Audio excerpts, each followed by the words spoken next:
అందరికీ నమస్కారం. నా పేరు డాక్టర్ పెద్దగొల్ల నారాయణ, కవి, రచయిత, గాయకుడు, సామాజికవేత్త. మనం ఈరోజు ఒక చిన్న విషయం గురించి డిస్కస్ చేద్దాం.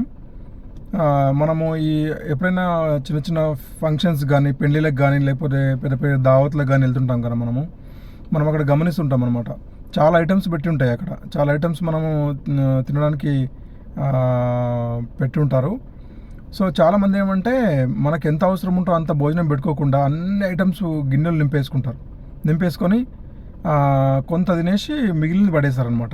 అట్లా చేయకండి దయచేసి. ఏంటంటే చాలామంది ఇప్పుడు రోడ్లపైన మనం చూస్తుంటాం, చాలా ఆకలితో అడుక్కొని తింటూ ఉంటారు పాపం, అన్నం లేకుండా. అన్నం పరబ్రహ్మ స్వరూపం కాబట్టి దయచేసి మనకి ఎంత అవసరం ఉంటుందో అంతే పెట్టుకొని తినాలి. ఇంకా 10 సార్లనే తినచ్చు, తప్పలేదు.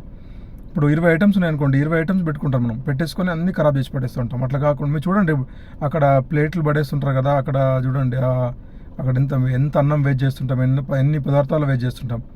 దయచేసి అట్లా వేస్ట్ చేయకండి.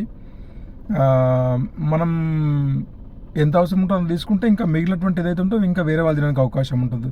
లేదనుకోండి ఆ దావత్లలో, ఫంక్షన్లలో మిగిలిపోయిన అన్నం ఇంకా చాలామందికి అభాగ్యులకు పెట్టడానికి అవకాశం ఉంటుంది. కాబట్టి దయచేసి అన్నాన్ని వేస్ట్ చేయకండి, ఏ పదార్థాలను కూడా వేస్ట్ చేయకండి.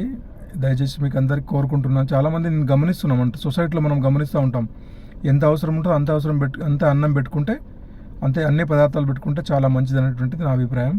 జై హింద్, జై భారత్, వందే మాతరం.